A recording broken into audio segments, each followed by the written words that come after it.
had the distinctly unpleasant experience of watching the debate between Alan Dershowitz, Alan Dershowitz and Mohammed Hijab, moderated by Piers Morgan. It was not a pleasant experience at all. Just so you know, I am not going to repeat it here. I'm not going to go through the interview analysing it. It took far too much time on its own. If you want to watch it, there's a link in the description. What I'm going to be doing is pointing out a couple of Hijab's techniques and methods of argumentation which some people may regard as masculine and forthright, and others, including myself, would regard as unhinged, to the point that on a couple of occasions I did wonder if drugs were involved. I'm Granniopteryx. I'm on YouTube, Rumble, BitChute and Minds.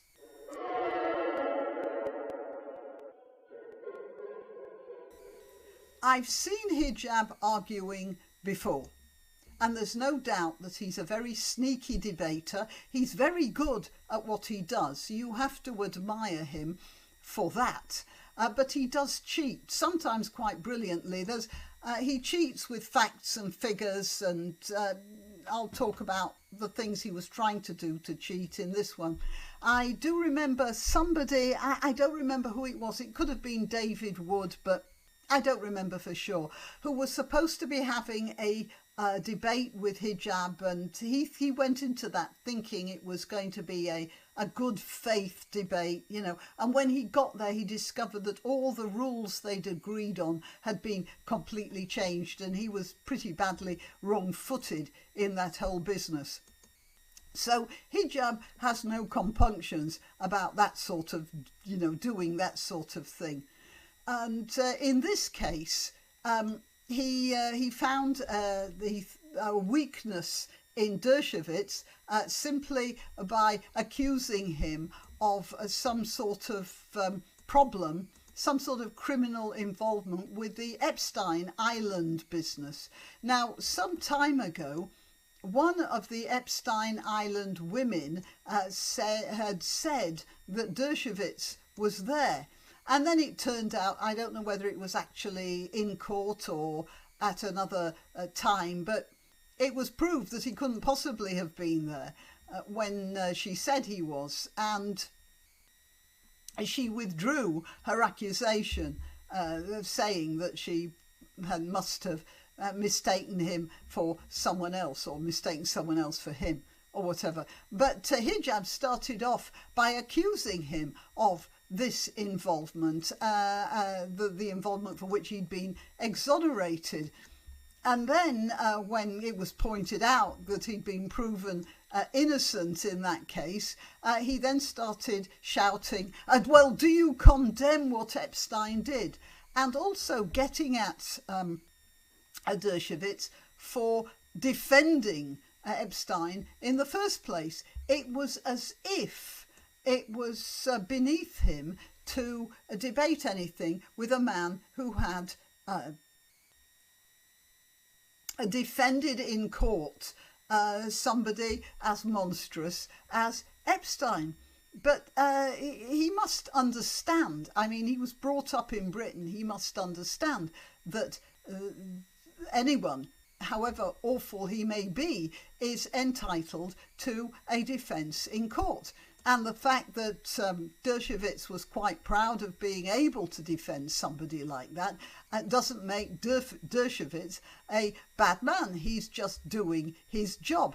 And it strikes me that Hijab knew what the purpose of a court was, but he was playing to the sort of people,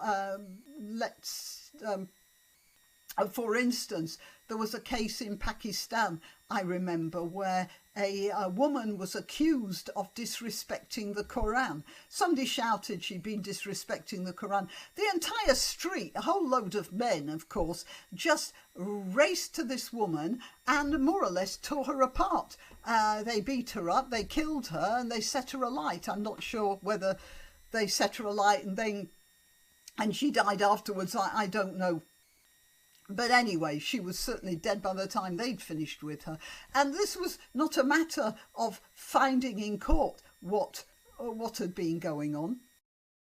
And the accusation was enough. And I think that Hijab was playing to that sort of mentality. And anyway, he called, so at one point, he called Dershowitz, Hijab called Dershowitz a pervert for defending Epstein, which got the response from Dershowitz that he was going to sue Hijab for defamation. After all, Hijab had, I don't know how many people were going to be watching this video, but certainly it would be in the hundreds of thousands, and he'd done that in front of all these people. So Dershowitz said he would sue Hijab.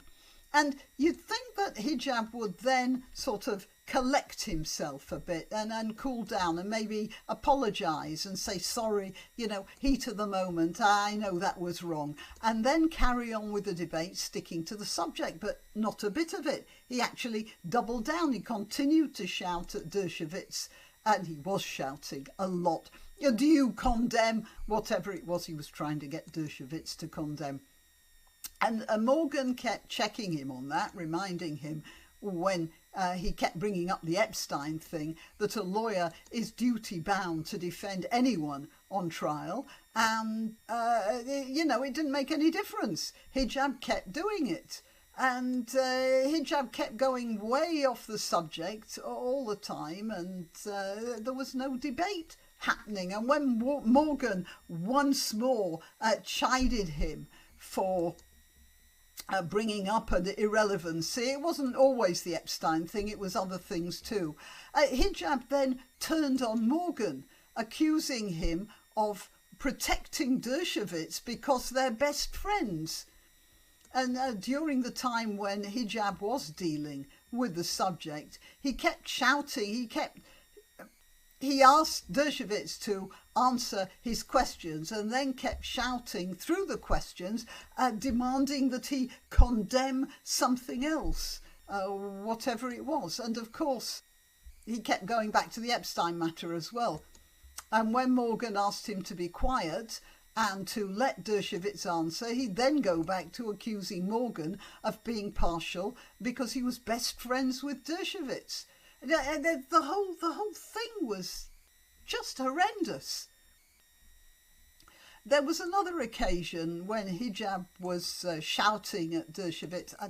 You know, I don't remember him talking in a normal tone throughout the whole proceedings, and he did actually start off talking in a normal tone, but that was thoroughly eclipsed pretty quickly. Whatever he was shouting at Dershowitz, then he started shouting at Morgan, saying Morgan wasn't looking at him. Why don't you look at me? Why aren't you looking me in the eyes or in the face or something? You know, Morgan's sitting there with these two guys on monitors probably, and he's looking at the monitors. Hijab has enough experience with that sort of thing to know that. So, you know, it just seems beyond any reasonable. There just didn't seem to be any logic to anything that Hijab was doing. And just to the icing on the cake was almost the last thing he said to Piers Morgan. Unbelievably, he said to Morgan, "You've got a weak jaw." What? Actually, that reminded me of Norman Finkelstein's method of argumentation. I don't know whether you've heard of Finkelstein. He's on the Palestinian side, but he's Jewish. He came from a religious family, I think. I do remember him talking about his family. There's absolutely no reason for me to not believe that he's Jewish and everything that he says he is. But he's on the Palestinian side, and whenever he's involved in any sort of debate, he constantly makes unwarranted personal remarks.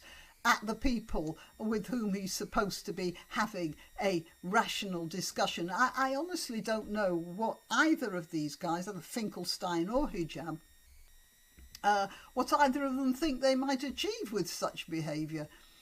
Perhaps they've been to the same debating school.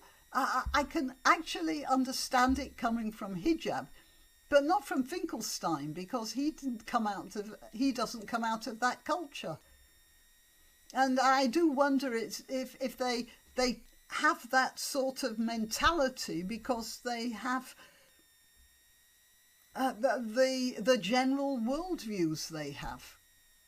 In Hijab's case, he may have very well understood what he was doing, but he was speaking to the culture out of which he came. I've seen many a debate on Egyptian television, for instance, where two opponents have physically attacked each other.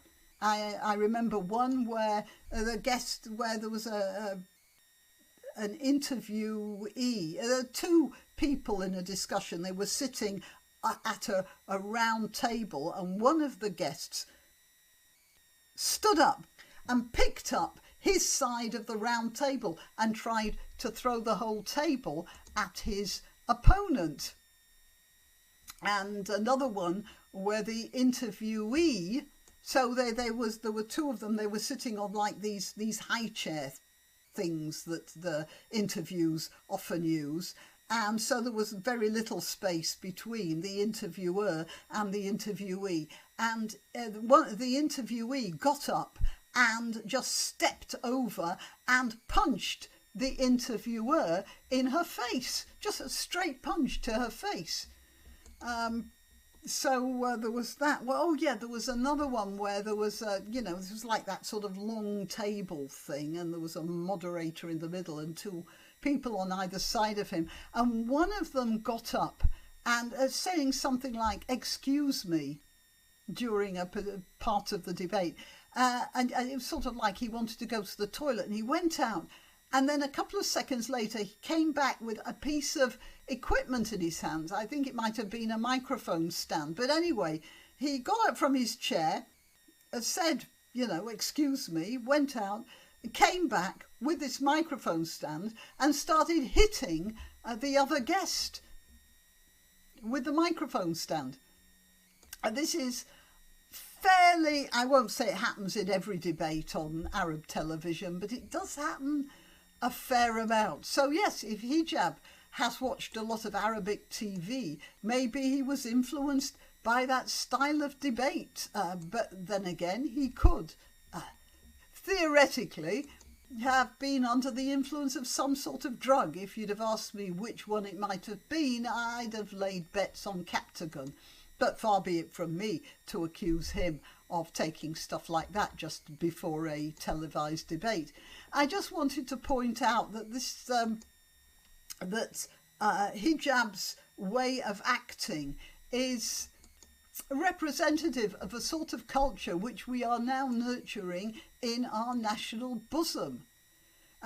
Despite that, nobody elected Hijab as a spokesman for views of Muslims, but he does get invited as a spokesman for Muslims in this country, and in other circumstances, if somebody else had acted like him, somebody non-Muslim, I would have expected a howl of outrage from the various members of his community who would say, they didn't want to be associated with somebody like that. Now, did I hear anything from the Muslim community? No, not a whisper. Right, well, that's it. That's my impression of the Dershowitz Hijab debate. Okay, till next time. You can help my channel by subscribing and clicking the notification bell. That's quite important. And by sharing if you're so inclined. Links to my other channels and to donation methods are in the description. But the best way you can help is simply by clicking like and notify. Thank you.